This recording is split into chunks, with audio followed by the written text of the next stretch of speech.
तो आज हमारा टॉपिक है, कल हमने महाराजा राज सिंह के बारे में पढ़ा, जिनका भारत का एक बहुत बड़ा शिलालेख जो 25 काले पत्थरों पर लिखा हुआ है और संस्कृत भाषा में है, और उनके दरबार में बहुत सारे विद्वान कवि मान के बारे में पढ़ा, रणछोड़ भट्ट के बारे में पढ़ा, और उन कवियों के द्वारा प्रताप के भाई शक्ति सिंह की जानकारी और बहुत सारी, जैसे राज सिंह प्रशस्ति में बप्पा रावल से लेकर राज सिंह तक की संपूर्ण जानकारी दी है, जो कि नौचौकी पर पाल पर स्थित है। और जैसा कि धर्म के संबंधित तो बहुत सारे उनके द्वारा मंदिरों का निर्माण भी करवाया था। तो हमारा अगला टॉपिक है, राज सिंह के बाद मेवाड़ का महाराणा जयसिंह बनता है, जो कि 1680 से 1658 ईस्वी तक मेवाड़ का राजा रहता है। और कहा जाता है कि जो अमर सिंह के, जो महाराणा राज सिंह के समय, जैसा कि राठौड़ सिसोदिया गठबंधन हुआ था, और इस गठबंधन के तहत मुगलों के विरुद्ध एक गठबंधन बनाया था, और मुगलों को कर न देने की शर्तें थी उनमें। तो कहा जाता है कि महाराणा जयसिंह ने औरंगजेब से संधि कर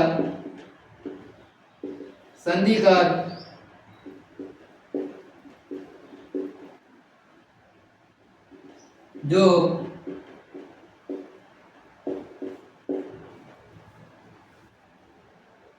गठबंधन राठौड़ सिसोदिया जो गठबंधन बना था वो तोड़ दिया। और कहा जाता है कि इन्होंने जजिया कर तो प्रत्यक्ष रूप से तो नहीं दिया, लेकिन जजिया कर के रूप में, जैसा कि हमने भीलवाड़ा में एक पूर्व अभिलेख पढ़ा, और मांडल और बदनूर का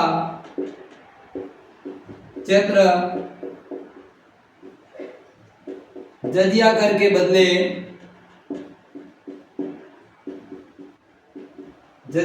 बदले दे दिया।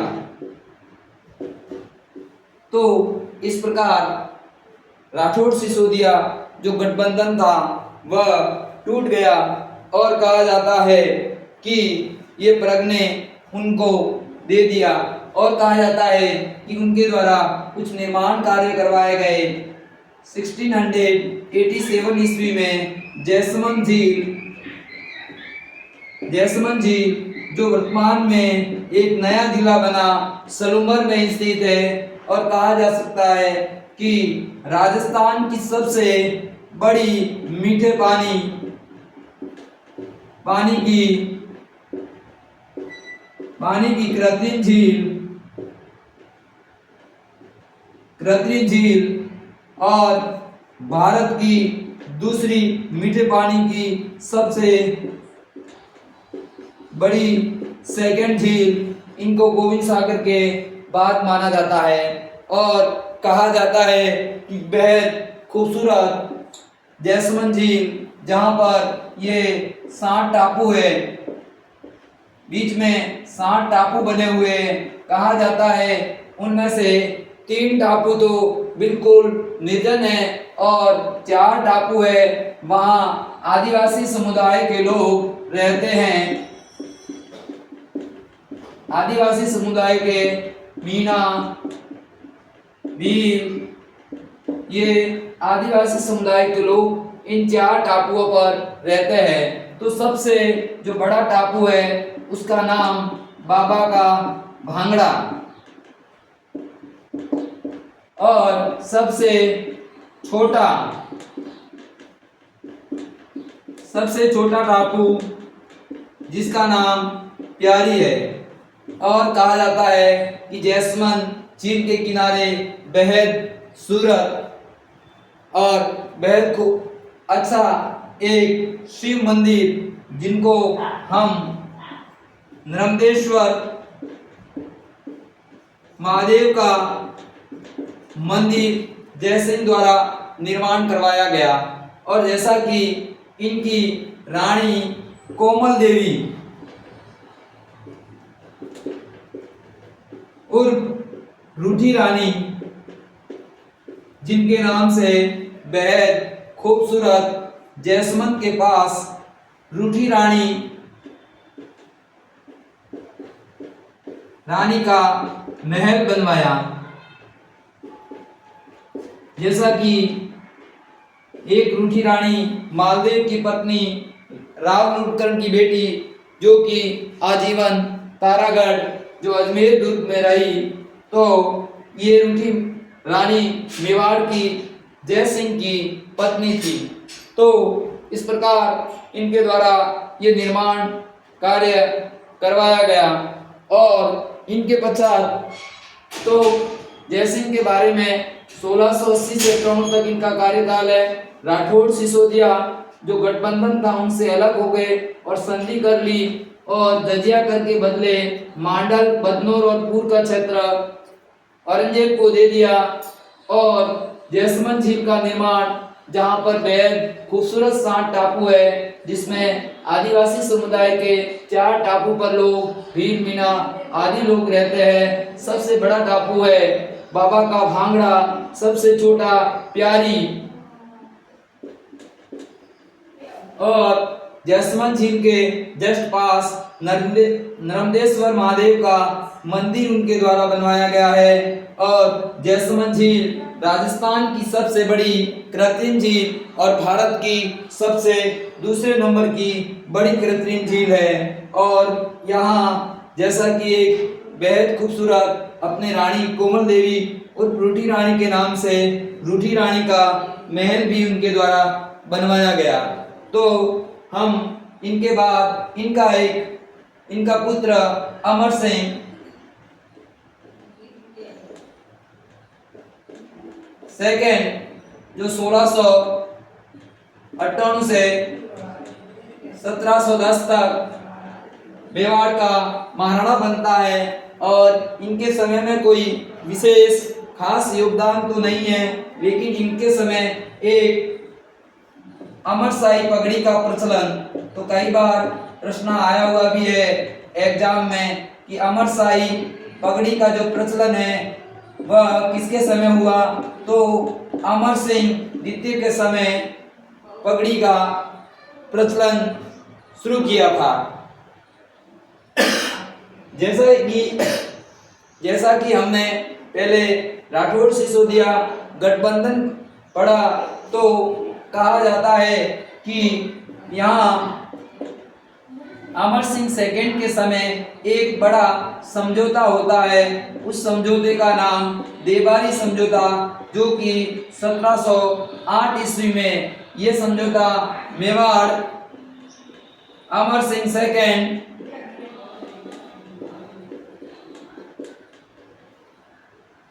मारवाड़ अजीत सिंह और आमेर और जयपुर, इनके सवाई मान सिंह के मध्य ये समझौता होता है। जैसा कि हम कहते हैं कि औरंगजेब था, औरंगजेब की मृत्यु के बाद उसका पुत्र मौजम और आजम में, इनके 2 पुत्र थे औरंगजेब के, मौजम और आजम। तो कहा जाता है कि सवाई जयसिंह ने आजम का साथ दिया और मौजम का साथ उनके भाई विजय सिंह ने दिया। तो कहा जाता है कि आमेर का नाम बदलकर मोमिनाबाद रख दिया जाता है और उनके भाई को साम्राज्य दे दिया जाता है। तो कहा जाता है कि साम्राज्य प्राप्त करने के लिए भी उन्होंने अमर सिंह मेवाड़ से संधि करना उचित समझा। और इधर अजीत सिंह के साथ भी यही हुआ कि अजीत सिंह मारवाड़ में राजा बनने के लिए संघर्षरत थे और इनका सहयोगी दुर्गादास के सहयोग से ये देवारी समझौता होता है। और इस देवारी समझौते में शर्त ये रखी जाती है कि अमर सिंह सेकंड की जो पुत्री होती है, जिनका नाम चंद्रकुवरी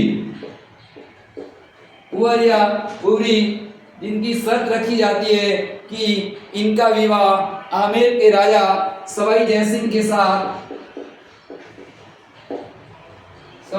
के साथ करना होगा। साथ ही मेवाड़ वालों की तरफ से एक शर्त रखी जाती है कि मेवाड़ का अगला राजा चंद्रकुंवर का पुत्र ही होगा। तो जैसा कि हम आमेर इतिहास पढ़ेंगे तो उसमें माधो सिंह और ईश्वरी सिंह के मध्य विवाद होता है और कहा जाता है कि मेवाड़ वाले माधो सिंह का साथ देते हैं और ये सहयोग के रूप में ग्वालियर और पिंडारियों के साथ सहयोग करता है। और अंत में कहा जाता है कि ईश्वर सिंह अपनी ये लीला आत्महत्या कर खत्म कर लेते हैं। यही वह चंद्रकुंवरी है जिनका विवाह सवाई जयसिंह के साथ हुआ था। तो ये विवाह, ये शर्तें मंजूर हुई और इनके साथ विवाह हुआ। और कहा जाता है कि इनके पश्चात अजीत सिंह जी को भी इस देवारी समझौते के तहत ही युद्ध होता है और ये बहादुर शाह के खिलाफ, जो कि मुअज्जम अगला राजा बनता है, वो बहादुर शाह प्रथम के नाम से बनता है। बहादुर शाह प्रथम के नाम से बनता है, इनके खिलाफ किया था। और जोधपुर के महाराजा अजीत सिंह दुर्गादास के सहयोग से और देवारी समझौते के तहत तीनों के सहयोग से मारवाड़ के राजा बन जाते हैं। और ये देवारी समझौता 1708 ईस्वी में हुआ था। और इसके पश्चात हमारा अगला राजा है जिनका नाम हम देखेंगे, जिनका नाम जगत सिंह द्वितीय है, जो कि एक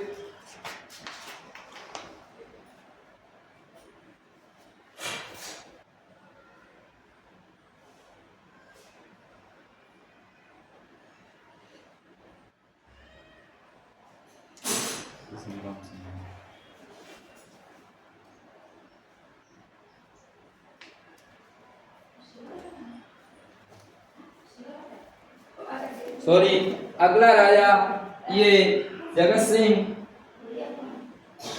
द्वितीय तो बाद में आते हैं। इससे पहले मेवाड़ का एक और राजा बनता है जिनका नाम हम चर्चा करेंगे कि इनके बारे में ज़्यादा जानकारी नहीं है, तो इनके संदर्भ में कहा जाता है, जिनका नाम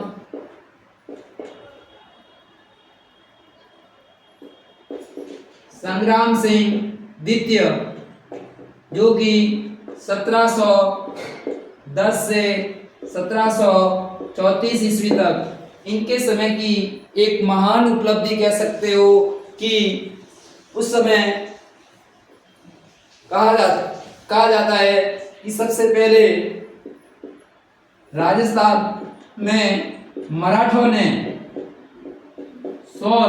जो सुरक्षा के बदले 1/4 भाग वो सबसे पहले राजस्थान में मेवाड़ से वसूला गया था। और कहा जाता है कि इनसे राजस्थान के राजपूताना के जो राजा दुखी थे, तो संग्राम सिंह और सवाई जयसिंह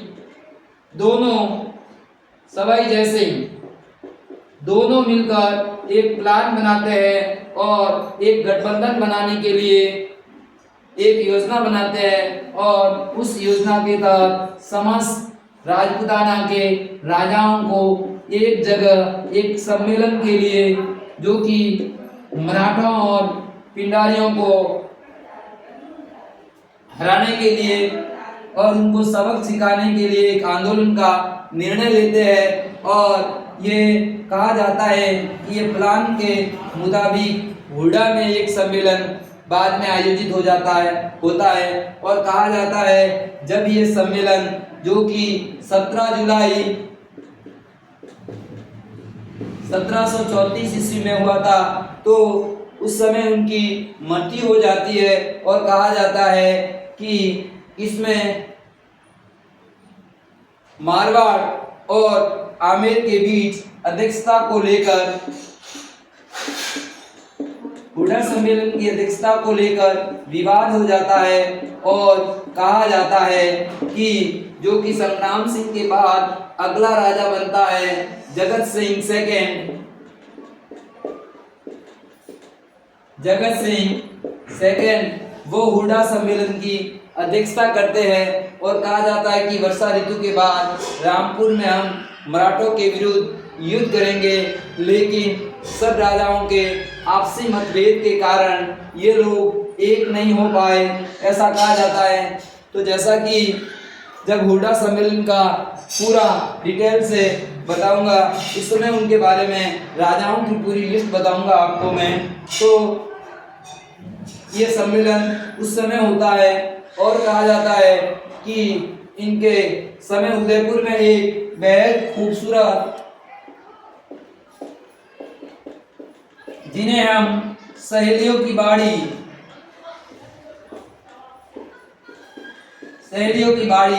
कहा जाता है, कि अपने पुत्री के लिए घूमने के लिए वहाँ पेड़ पौधे और स्नान के लिए फव्वारों युक्त एक सहेलियों की बाड़ी जो बहुत खूबसूरत, वर्तमान में विदेशी यात्री यहाँ लुत्फ उठाते हैं। तो ये सहेलियों की बाड़ी अपनी पुत्री के कहने पर महाराणा संग्राम सिंह ने निर्माण करवाया था। तो हमारा अगला अध्याय जगत सिंह के बारे में पढ़ेंगे, जो कि उसमें हम हुडा सम्मेलन और जगत सिंह के द्वारा कुछ निर्माण कार्य करवाया उनके बारे में अगले अध्याय में पढ़ेंगे। जय हिंद, जय भारत।